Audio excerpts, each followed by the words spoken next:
Bien. On va où maintenant? Bah en Corée. Oui, oui, bah en Corée, je le sais. Hein.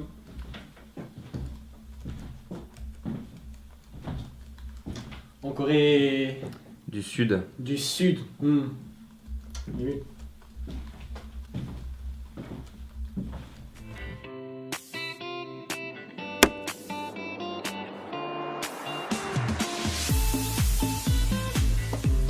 À notre arrivée en Corée, nous avons été accueillis par les pairs des missions étrangères de Paris qui nous ont fait visiter la capitale, Séoul, et ses nombreux sanctuaires dédiés aux martyrs. Dans ce pays de 50 millions d'habitants, les nombreuses persécutions qui ont eu lieu au XIXe siècle ont laissé derrière elles une terre marquée du sang des martyrs, sur laquelle grandit aujourd'hui une église jeune et dynamique.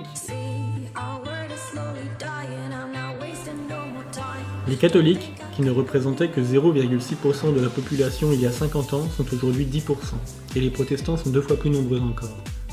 Certains missionnaires, en Corée depuis plus d'un demi-siècle, ont vu le pays renaître de ses cendres après la terrible guerre de 1950 qui a coupé le pays en deux, passant pratiquement du Moyen-Âge au XXIe siècle et de la dictature à la démocratie à une vitesse extraordinaire.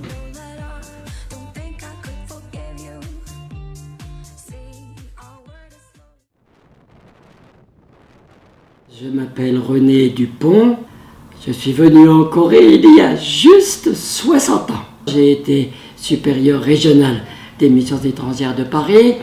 Et puis un nouveau diocèse a été fondé en 1969. Alors j'ai été choisi comme étant le premier évêque de ce diocèse. J'y suis resté 22 ans. Et depuis, eh bien voilà, je ne suis plus engagé dans le diocèse. L'histoire de l'Église de Corée, c'est une histoire de laïcs. Ce sont des livres qui sont rentrés en Corée. Alors, ces livres étaient écrits 200 ans avant par des jésuites qui avaient été acceptés à la cour de l'empereur à Pékin. Ces livres sont rentrés en Corée. Et ce qui est assez curieux, c'est que les intellectuels ont non seulement lu ces livres, mais ils les ont reçus comme un message religieux. Le message, en gros, c'était que on est tous fils de Dieu qui est Père. Alors, sans la présence d'aucun missionnaire, eh bien voilà, les uns et les autres, ils ont formé des communautés. Alors finalement, un premier prêtre est rentré, c'était un prêtre chinois qui s'appelait le Père Chu. Et puis après ça, pendant 30 ans, à nouveau, il n'y a eu aucun prêtre ici. Mais l'Église, elle a continué.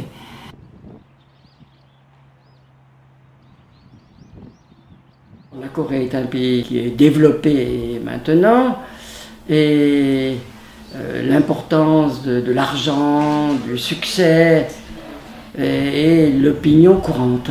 Les jeunes en général en Corée n'ont pas d'idées négatives vis-à-vis des religions.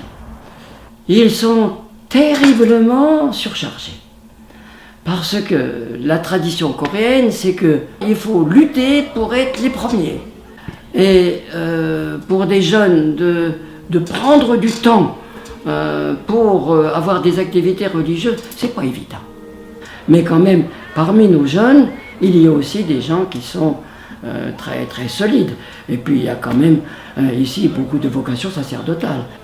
Alors, bien, le rôle de l'Église dans une société comme ça, c'est de proclamer quel est le vrai bonheur.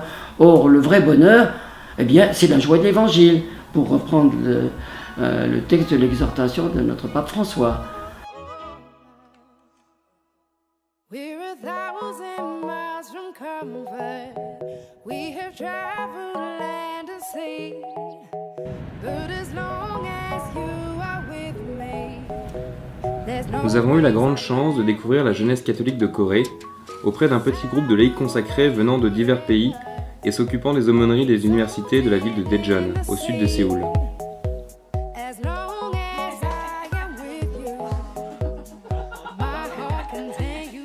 저는 대한민국의 대전에 있고 제 이름은 이민애라고 하고요. Je suis coréenne, j'habite à Daejeon. Je m'appelle Minhé, ça c'est mon prénom coréen. et mon nom de baptême c'est Crescencia.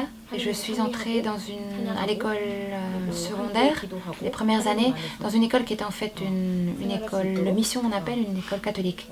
Donc là forcément j'étais en contact avec des chrétiens. Donc parce que j'étais dans cette école, on m'a invitée à recevoir la catéchèse, mais bon au départ je n'étais pas très partante. Et parce que vraiment dans ma famille, comme personne n'était croyant et mes parents en fait plutôt ils allaient au temple bouddhiste. Donc pour moi c'était vraiment quelque chose de tout à fait nouveau. Et on m'invitait aussi à l'église, mais bon j'y allais pas trop souvent. Et ce qui m'a fortement interpellée au départ, je pense plus, c'est vraiment le fait d'entrer en contact avec par exemple une religieuse. Les religieux, j'avais jamais vu ce genre de personnes, donc c'était pour moi avant tout presque mystérieux, quoi. C'était le mystère de ces vies-là qui m'ont attirée. Je suis devenue finalement catéchiste pour les jeunes de ma paroisse. Et donc, alors ce qui est arrivé, c'est que quand le groupe que j'avais moi a terminé l'école et a terminé donc sa présence là plutôt avec moi, j'ai senti comme un certain vide parce que j'avais été vraiment avec eux. Et c'est en fait à ce moment-là, dans ce sentiment plus d'absence, que je pense vraiment que je peux dire que j'ai commencé profondément plus les recherches de Dieu. Et moi, pourquoi je veux le transmettre aux autres? Pourquoi j'étais catéchiste? Pourquoi? Et donc c'est dans cette expérience plutôt vraiment du vide et de l'absence que, un peu comme nos premiers chrétiens de Corée, moi j'ai ressenti ça à ce moment-là. En fait, un peu comme eux, avaient cherché les livres et on se sont mis à étudier. Par rapport au fait même, moi, d'être devenue chrétienne, d'être croyante, ça me reste une question difficile à expliquer, parce que pour moi-même, c'est quelque chose de très mystérieux, surprenant, parce que le fait même de croire en Dieu, ça aurait pu ne pas être, et pourtant je le suis. Alors, face à ça, je reste sans moi-même savoir expliquer. Tu te rappelles combien il y avait d'ordinations cette année dans le diocèse de Séoul? Je ne crois pas, hein? Tu te souviens plus? Pas bien, 4-5? Plus. Une dizaine? Plus? Une vingtaine? Encore plus. Ah ouais. Et chez nous? Ah, chez nous. C'est bien, je suis content pour eux. Allez, belote. Je suis un prêtre du diocèse de Daejeon. Je m'appelle Nam Kwang-beun, François, le nom de baptême.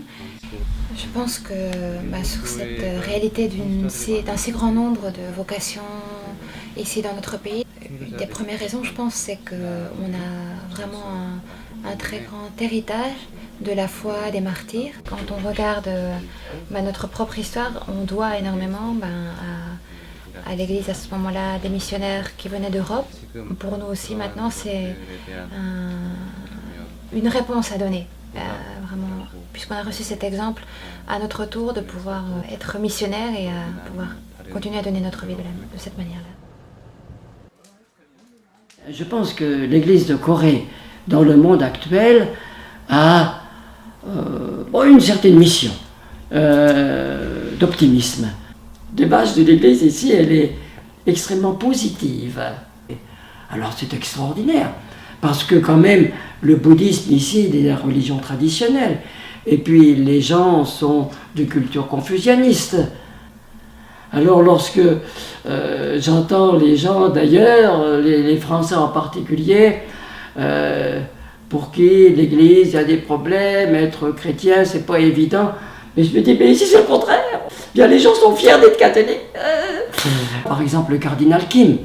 Le cardinal Kim a été un exemple pour tous les Coréens.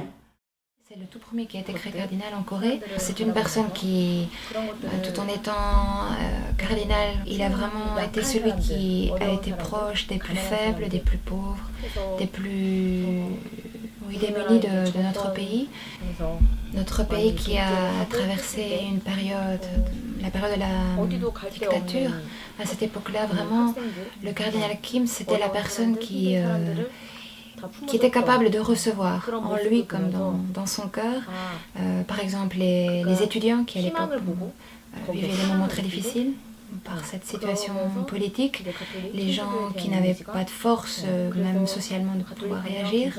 C'est vraiment celui qui me parle de Jésus parce que, comme Jésus, il est venu vers nous. Comme Jésus est venu vers nous, vers les hommes, lui, il est aussi toujours venu à la rencontre des plus petits.